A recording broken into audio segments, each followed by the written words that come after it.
Greetings, everyone. My name is Wil Rampersaud. We're here at the Empire Rooftop, and this is Social Benevolent TV. And I'm here with Alex Carini of Carini Group. Alex, how are you? Great, good to see you, Will. So, Alex, for our viewers last time, tell us a little bit more about your business. Absolutely. So, I own a real estate brokerage company, and we deal with everything between rental, sales, and also commercial properties, so investment properties. It's based in New York City, in Manhattan to be specific, and we mostly deal with the 5 boroughs, everything between first-time homeowners to investors, seasoned investors. So if you have any question about real estate in general, we also help with financing and all the different steps to buy real estate. And who was your biggest influence when you decided to go on this real estate journey? It actually came pretty natural. I have to tell the truth, the biggest influence was the city of New York itself. Because as you know, we talk about it, I come from Italy originally. And when I came here, I mean, the first thing that strikes you, it's real estate. You know, everything is buildings. And I thought it was, first of all, it was very beautiful. And unlike other cities, there's a lot of different architectures from the 30s to the glass towers. And second point is also a very good investment. So you have the monetary and financial part of it. So it was a business that I like it 360 degrees, not just one aspect of it. And that's how I got into it. And recently, have you worked on any big projects or anything that you would consider a milestone to you? So I always like to say that there's no project that is too small and no project that is too big. We work with everyone. We've done some celebrity and large companies work as well. We actually found a beautiful townhouse for Lamborghini, the Italian company for car that everybody knows, in the Upper East Side, which was really, really nice. It was a lounge where they had their VIP clients. Work with a lot of top brands, European brands mainly that come here. So it's always a fascinating business, and nothing is boring. Let's put it that way. And I have another question for you. If you had all the resources to give back to the community and to the youth, what would that type of program be, or what would that type of initiative look like? So I think it's very, very important to do two things: give back and also pay forward, which kind of goes hand in hand. We want to help people, and it's very important because they can also learn from you, and we can learn from them. So, for example, what we do is we give everybody an opportunity to connect. In an event like this, for example, we really try, even if it's not real estate related, which is, of course, my forte, but being that we work with all different industries, it's great to connect them if they're looking for a job, if they're looking for capital, if they're looking for connections, whatever it is. It's very, very important to give back to the community. And honestly, big part of real estate is community, because it's a sense of community in a neighborhood in everything that we do, really. So I'm certainly a big fan of that. And how can more people find more about your company and your business? We are all over the internet. You Google my name, Alex Carini. You Google my company, Carini Group. We are on every social media at Carini Group, from Instagram, Facebook, LinkedIn, you name it, Twitter, anything. And we have a website, carinigroup.com also. So please email us, hello@carinigroup.com. Make it friendly, anything that you need. And we love to help you. We're very friendly. Don't be scared. And how does it feel to be here at the Empire Rooftop? How does it feel? How's the vibe? How's the energy here? I tell you what, I started to get involved in this event as a sponsor at the end of last year. And since then, it's grown so much. We do it at a different location in partnership with Hospitality Holdings. And this one in particular is my favorite. And I'll tell you why. It's a rooftop, so top view. Tonight we're expecting 450 people with 125 people in the waiting list, just because we couldn't fit more people. And I tell you, I've been involved in many entrepreneurs, international, events. This is by far the best one of them all. We have great events. We have people asking us to come in because, again, we have limited space. So I would say every other Tuesday, so twice a month, email us, let us know. We'd love to have you, and you will be very, very happy. You won't be disappointed. Alex, it's always a pleasure talking to you. Thank you so much.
We're here at the Empire Rooftop, and this is Social Benevolent TV.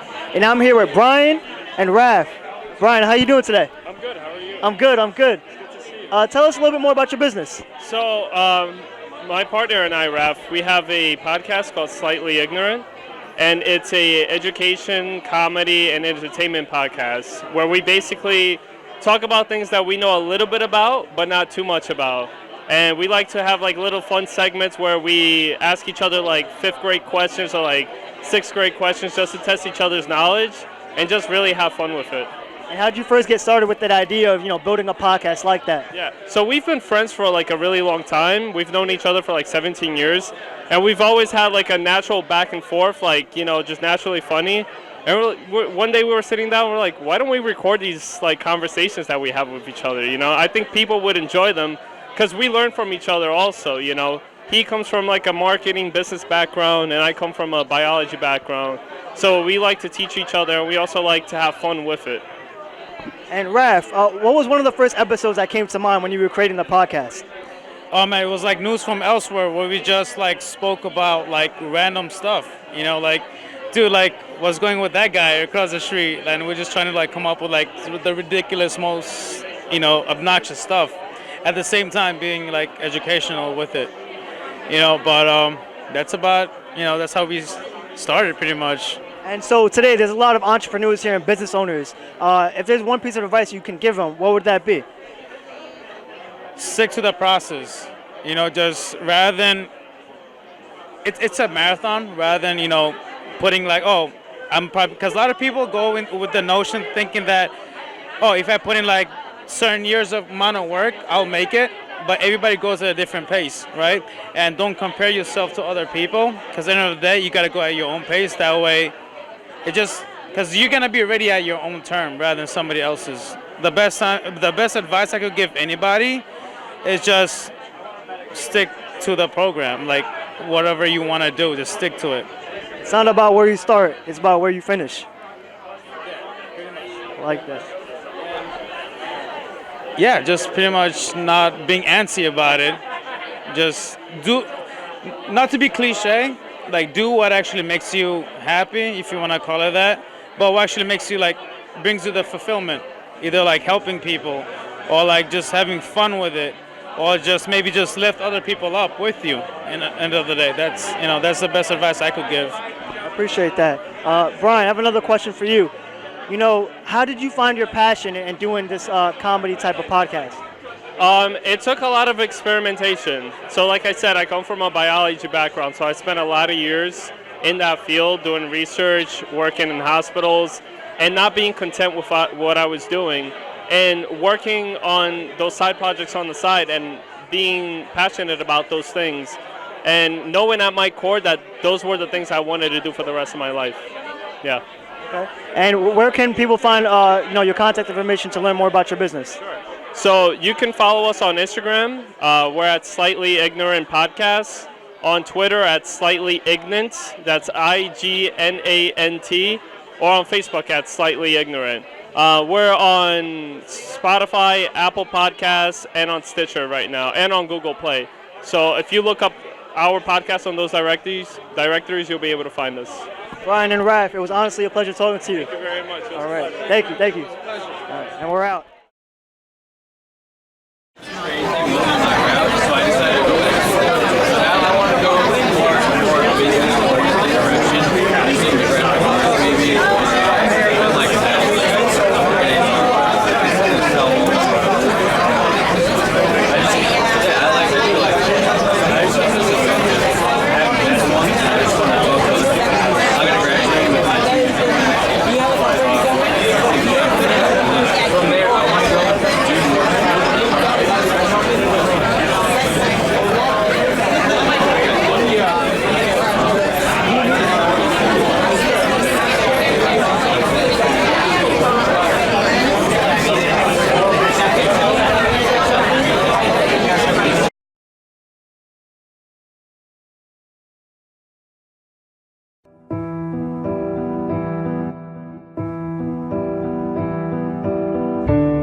Greetings, everyone. My name is Wil Rampersaud. We're here at the Empire Rooftop, and this is Social Benevolent TV.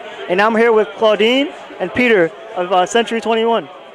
And Claudine, how are you doing today? I'm doing great. How about yourself? I'm doing well. Thank you for asking. So tell everyone a little bit more about your company and what you do there. Yeah, so I work for Century 21 Metropolitan here in Manhattan, and everyone knows Century 21 because we are the biggest in the world.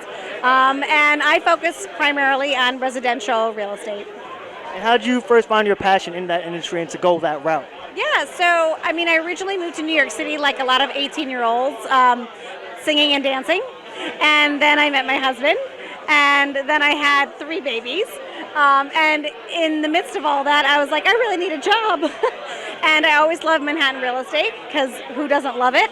And it offers a lot of flexibility. So after I had my first child, and while I was pregnant with my second, I got my real estate license and never looked back. I absolutely love the job and all that it has to offer. What's one of the best properties you think that you ever encountered? Oh gosh, in Manhattan there are so many wonderful properties. I would say when you get into the $3.5 to $5 million range, it gets really fun. Yeah, it gets really fun. That's amazing. Peter, I have a question for you. So tell everyone a little bit more about what you do at Century 21. Well, I'm a licensed real estate agent at Century 21, and the reason that I joined Century 21 because it's a global firm. It's not only nationwide, it's a worldwide company, and my background do fit in that, let's say, position space, because I personally focus on the international market, especially the Gulf market, the Dubai, Qatar, and Saudi Arabia. Me myself do speak Arabic, English, Italian, and Armenian. That's why, I find that that's my niche. And when you're working with these international, clientele, is there any type of unique property that they look for that's a little different from back here? Of course, because if they come from a certain lifestyle that offers luxury at specific limits, New York offers that. New York offers that, and it offers it in a very generous way, and developers here do understand that, because also most of the developers here, the real estate developers, do have that idea of that client. That's why they apply it in their projects. Claudine, what type of advice would you give someone who's trying to start in that type of industry and build their repertoire a little bit more? Yeah, well, it all starts with relationships, right? So with really any career, that's where it starts. So I would say do what you love and make genuine relationships, and the rest will follow. And what do you think about the Empire Rooftop today? How are you liking it? Absolutely beautiful, and you get a great, view of the Hudson River. So it's a good real estate. And where can people find more contact information about your company? Absolutely. So you can go to century21.com. You can go to c21metropolitan.com. You can Google Century 21. You can Google Claudine O'Rourke, and you will find me. Claudine, Peter, it was an absolute pleasure. Thank you so much. Thank you so much.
At the Empire Rooftop, and this is Social Benevolent TV. I'm here with Christian and Matt of Douglas Elliman. Christian, how you doing today? I'm good. How are you, Will? I'm doing well, thanks. And tell everyone a little bit more about your company. Okay, so basically we work for one of the top producing teams in Douglas Elliman. That's Von Brook team at Douglas Elliman. And basically what we do is we handle the sales listings in Manhattan. Also rentals, but predominantly sales. And how did you primarily get into that sales department of that field? Well, I started off doing rentals originally. That's a little more volatile, it's fast paced, a little more hectic. I liked it, but I wanted something bigger, so I switched to sales when I met my mentor, Gordon, who is breaking me into the market a little bit, showing me the ropes. And Matt, what's your position at Douglas Elliman? How did you first get involved with that? Sure, so I'm also on Von Brook team. Like Christian said, we are the #1 team in the Douglas Elliman company. So we do everything from rentals to 10, 20, $30 million apartments. And I got in just because of the fact that Gordon is a great mentor, like he said, and the fact there's so much opportunity there, and we are the #1 brokerage company in all of real estate. So there's just a tremendous amount of potential and growth. And I mean, we're working from everything from celebrities to athletes to the most influential people in New York City. And besides the sale, what's your favorite thing about that career? I love working with people. I love seeing all the different buildings, the architecture, the spaces that people rent. I love seeing how the market fluctuates. And I also really, really appreciate the fact that every single person has a different home in mind. Like every single person's dream home isn't the same. So just finding someone where they really fit and they feel comfortable, to me, is worth all the work that I have to put into it. So helping people find that vision and that dream home is something that you get satisfaction from. Oh, 100%. 100%. Once you hand those keys over and you see them, it's like this is something that they're going to spend the rest of their life in. They're going to raise a family. There's going to be a lot of magical moments there. It makes the entire experience worthwhile. And Christian, there's a lot of businesses here, a lot of entrepreneurs. What's some advice that you can give them to someone who's looking to get into that field? You got to trust the process. Nothing good comes easy. Don't get too high on yourself. Always be humble. Always be modest. The $2,000 home is just as important as a $20 million home. It doesn't matter who you're working with, where they come from. you got to be able to, be able to relate to all types of people because you never know who you're going to meet. And what's your favorite thing about working for Douglas Elliman? I just like being able to see everything the city has to offer. Like, it's literally your job to be an expert in everything. You got to wear a lot of hats. So obviously New York City real estate is one of the most interesting ones in the world. It's known to this day.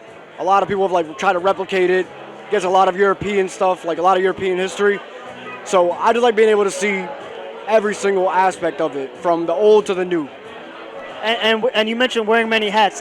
With that being said, how do you manage your time with when you have to do things like that? You got to make a schedule and be strict with it. Like, if you make a schedule to pick your nose at 9 a.m., you better be picking your nose at 9 a.m. You got to follow through. If you set a goal of either 50 calls or 3 appointments, you got to do one or the other. And how can people find more about Douglas Elliman and your company? I mean, you could easily look up on the website, Douglas Elliman, Von Brook Team.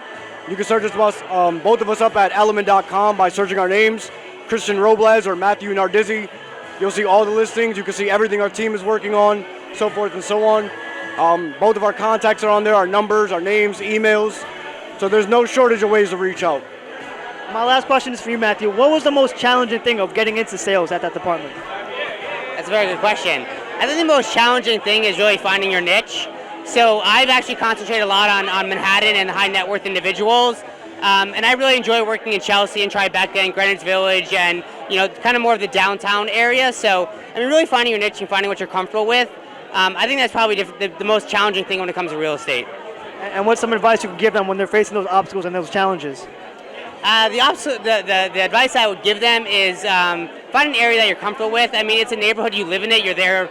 More times you're at work, so really find a neighborhood you feel comfortable with. You feel comfortable walking around, you like the restaurants, you like the demographics, and it's just something you feel at home. You want to live in a neighborhood that you're at home. Matthew, Christian, it's been an absolute pleasure talking to you guys. Thank you so much. Thank you. Awesome.